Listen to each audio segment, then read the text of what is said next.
I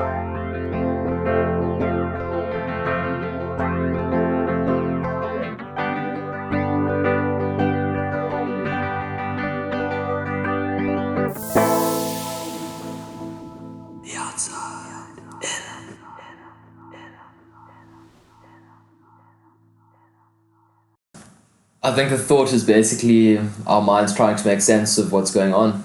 The physical world, the emotional world, the whatever realm you want to place it in. But while we're still on the topic, you mentioned there something about reliving past experiences. So one thing that I've found really interesting recently is Elon Musk's project, Neurolink. I don't know if you've heard much about it, but it started off as an idea to basically help people with disabilities to control computer screens or phones using just their minds. So using the neurological pathways, electrochemical signals, they can be manipulated and understood by small, like little microprocessors.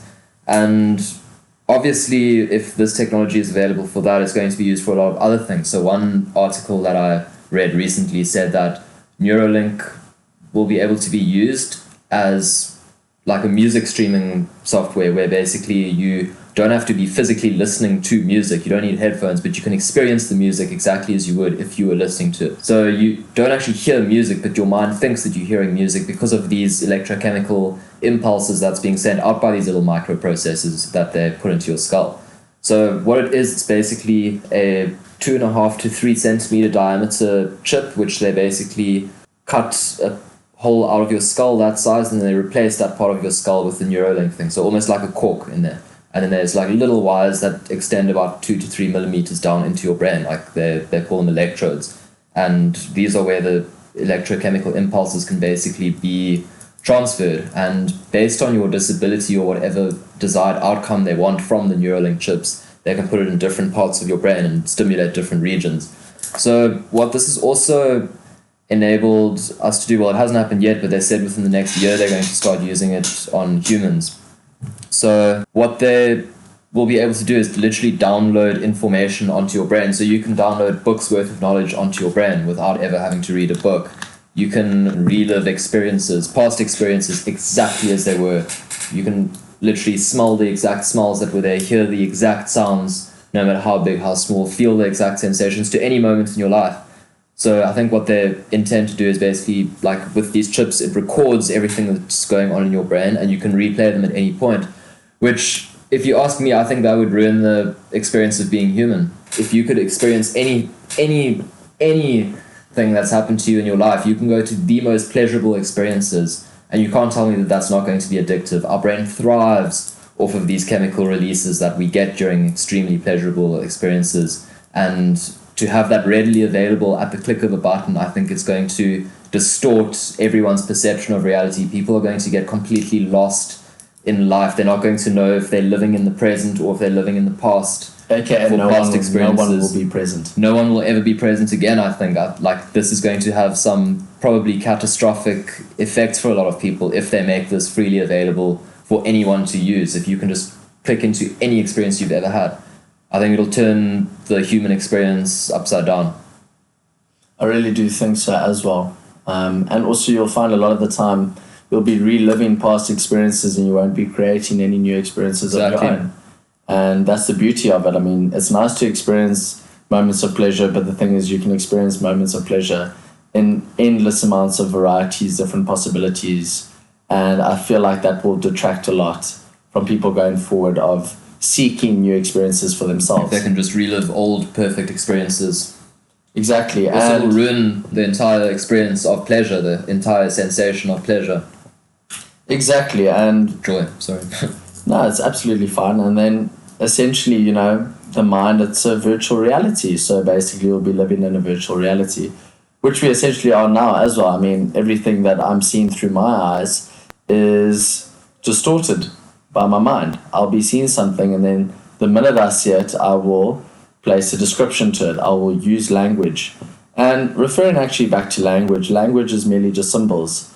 It's a means to describe things, a means to communicate. So essentially, symbols and language don't mean anything unless we assign a value to them, unless we give them meaning.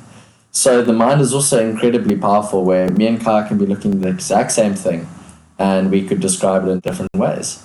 And that's because what we're seeing is the truth, but the mind merely acts as a filter, a distortion device, essentially, for you to understand it. So referring back to those three segments, you make a judgment. That was the first segment. You make a judgment about someone or something.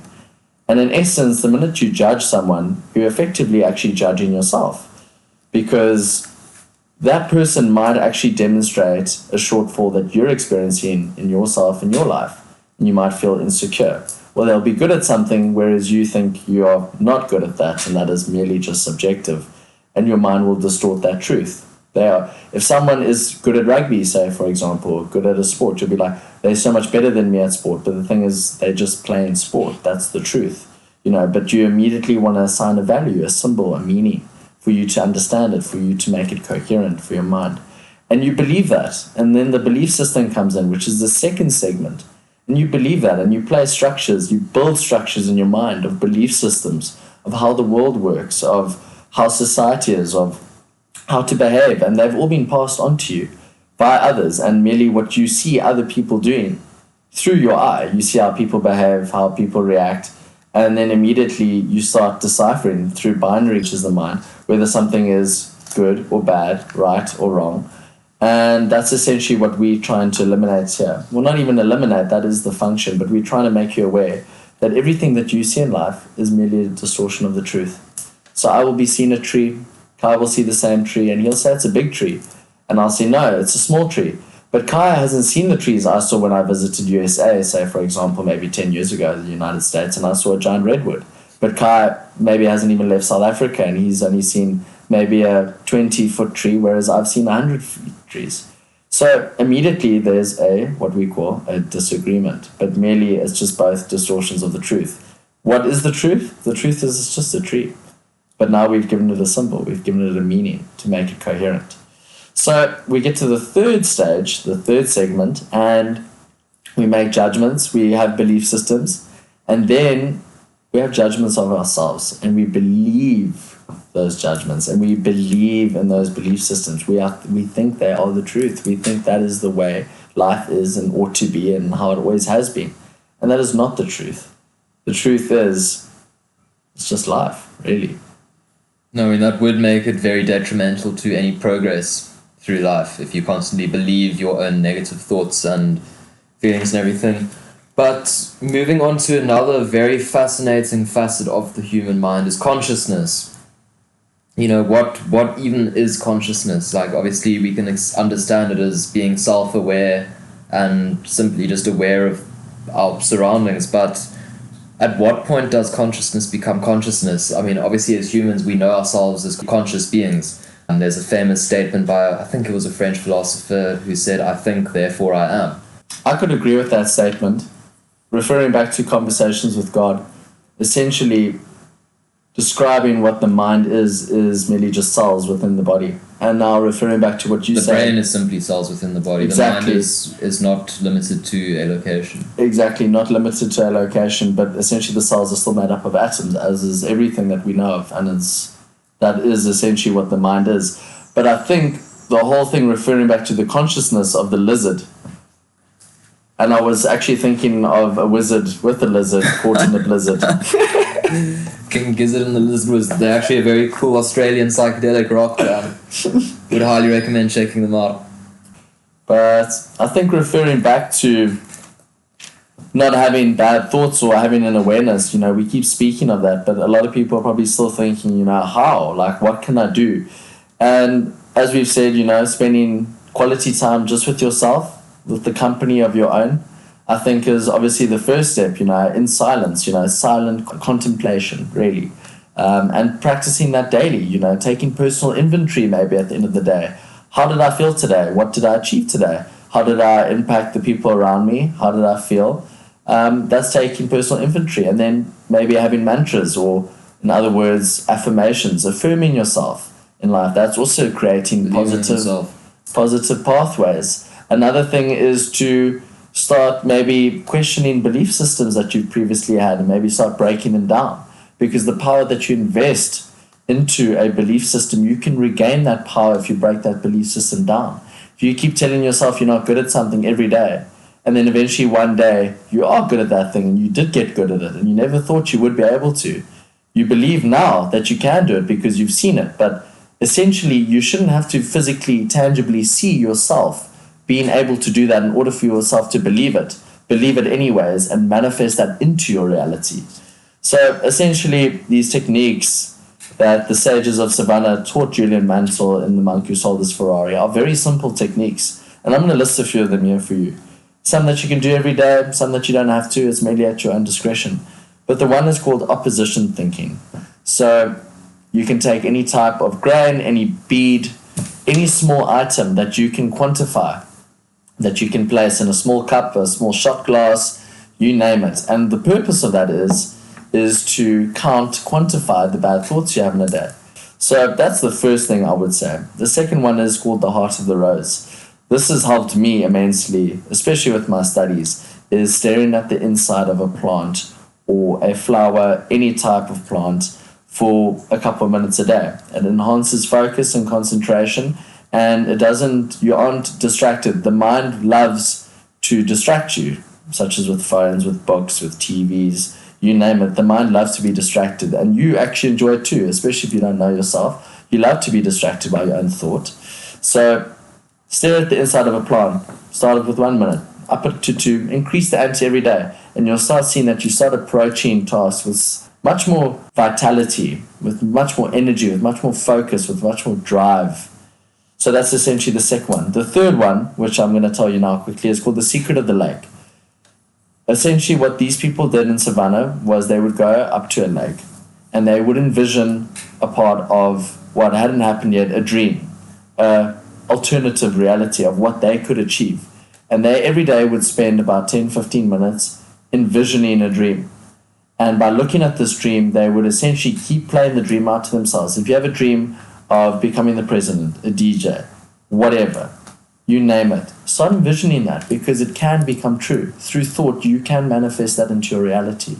Those are 3 techniques I really suggest. Obviously, mantra is also another one, but there are multiple techniques that you can use. And this was some used by the sages of Savannah, and this is ancient wisdom that's been passed down for civilizations. No, it's fucking useful. Like, I mean, I haven't read the book yet, but from the feedback I've heard from you, I definitely want to give some of those methods a shot, just to expand my personal meditation practices, broaden my own knowledge. I mean, there's no such thing as too much knowledge, you know? But you mentioned something about dreaming and dogs dreaming. Dreaming in itself is a very fascinating concept as well, and if you think about it, what purpose do dreams really serve? I mean, I've heard a few different theories. One of them saying that it's basically just your subconscious mind trying to make sense of occurrences that have happened in your life, trying to make sense of what's going on in the inside, you know, in your own mind. What I really wanted to say now was basically consciousness. Like, I don't think humans are ever going to be able to fully understand what consciousness is and what purpose it really serves us. It's already been millions of years that humans have existed, and no one's really got a good answer as to why we are even conscious. Or then you get back to the age-old question, why are we even here? Why is anything even here? Is anything even here, or is it simply just a projection? Which at the end of the day it is. It's our mind's projection of what we're experiencing around us. I think if humans ever did discover why we were conscious and understood the bigger picture, I honestly think it would also kind of turn human civilization on its head. People would lose the will to live if they had the clear answer why they were there, what would happen to them after they died. Were they going to have another chance at life through, you know, reincarnation, or is this their one shot that they do have at excelling and becoming an ideal person? If so, what point is there in just having one life? But then, like, you can ask at the same time, what is the point in having many lives? What is the point in having any lives at all? Sure. I think the last thing I would like to reflect on, as Kai was talking about, you know, the one thing that I picked up from what you just said that was very interesting is when you said, is this my life? Is this, or multiple lives? You know, could this really be in existence or not? And that's the interesting thing, because everything you perceive through the eye is merely just a distortion. So for all the listeners, I would love for you to picture yourself in third person. So you're going to be in third person because the real you is going to be sitting in a cinema, in a theater, and you are going to walk in. You're going to walk into this theater, and what you're going to see is a story of your life playing out. I mean, how many times have we had the thought, imagine you could watch your life with your own eyes, seen through your own eyes. And that's an amazing thing. I mean, imagine you could watch your whole life. Basically, to what you just reflected on with the whole Elon Musk project is feeling those sensations. But if you could watch a whole documentary of your life and watch it, you would see that if you tried to get your own attention, you in first person, that person wouldn't even be able to look at you and talk to you because they'd be so fixated on watching this documentary, which is saying that sometimes you're actually merely a third person in your own life. You are merely judging scenarios from the outside, but you're not actually present in the moment, which refers back to that whole thing I said with pre-sent information. So you merely just a bystander, an innocent bystander of your own life. You're watching your life play out, but you merely just letting things happen and come to you, but you're not actually manifesting any of these thoughts into a reality. So you would watch this documentary. What would be interesting is you would see all the secondary characters in your movie. So your mom, your dad, your brother, your sister, and you would watch through your eyes how you perceive them to be. And essentially how you perceive yourself to be is what you see in the mirror. Essentially what you see every day, how you think you look, or you see a photo. But that's all you really see, or you see a short snippet or a video, or you acting, whatever the footage may be. You now move from that theater to another theater. In this theater is one of your secondary characters in your story, and you watching a story from their point of view. And you'll see the way they perceive you is going to be completely different to the way you perceive yourself. Through their eye, their iris, their documentary will play out, and you'll be one of the secondary characters of their story. And you'll see, wow, like the way they perceive me is so much more different to what I perceive myself. And then you start realizing that everyone has a different projection of what you are. And essentially that is the beauty of the mind, but also the power of the mind. And you need to understand that the mind distorts the truth, and that the real truth is that everything is a distortion of what we see. Really, it's a vast spectrum. The reflection you see in the mirror of yourself is not you. That's already the first distortion of truth for the day. And yeah, start manifesting your reality. Lovely. Some very good advice there. You said something about distorting the truth. This is also my last point. Like, I mean, there was a video that I watched a little while ago, and it was a medical doctor talking about his experience with psychedelic substances, and how he basically believes that everything in life is made up of what he called a source code. So like what you could call energy, or what we might see as God, just the underlying structure of life itself, the nothing in the everything in the nothing kind of thing. And the matrix. Yeah, the matrix, exactly. The three-dimensional matrix that we live in. And I mean, through physics, I mean, I was pretty interested in like researching higher dimensions, especially in first year when we were learning a lot about physics through my engineering degree. And from a physical point of view, it all makes perfect sense as we reach the higher dimensions. I mean, we get to the points then where we are in, I think it's the 16th dimension, which is every single possible outcome in every single possible universe. So it's basically looking at every single particle, every possible arrangement of every single particle in every single possible universe at any single point in time. I don't know, it could well be the 10th, I can't remember, but there's a lot of shit going on in the higher dimensions. Makes no difference, actually. And a nice way to understand this actually is thinking about life as like a video game. So in like a video game, we have a disc which has, it's been pre-programmed to have a response to any input you give it. So it's got an answer to everything basically, and every possible outcome to any possible movement you make with your character in the video game can be interpreted, and it already exists on the game itself. So you can look at life in a similar way. Every single possible outcome already exists. It's just a matter of taking the path to find those certain outcomes. As Morpheus would say, what is real? How do you define real? You're talking about what you can smell and see and taste. Then real is simply just the electrical signals interpreted by your brain. From Kai Foster, The rattlesnake. the rattlesnake, yeah. And Cameron Chubb, the lizard wizard. Blizzard Wizard. We are the outside in.